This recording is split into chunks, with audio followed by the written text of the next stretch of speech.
ఇప్పటి వరకు మీరు పశువుల గురించి చెప్పారు, క్యాటిల్ గురించి చెప్పారు. పశువులకి సాయిల్కి ఉండే రిలేషన్ ఏంటంటారు? అంటే పశువులకి భూమికి ఉన్న రిలేషన్.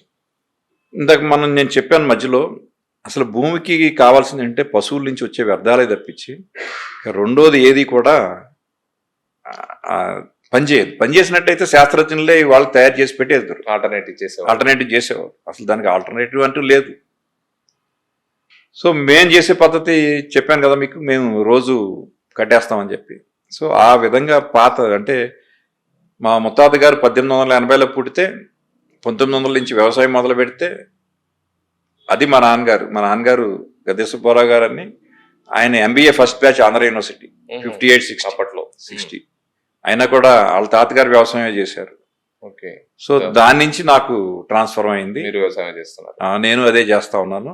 అంటే మనం 1900 నుంచి వాటి వరకు 125 years of successful journey with నెల. అదే అసలు ఎక్కడ చిన్న అంగుళం మార్పు లేకోకుండా లేదు.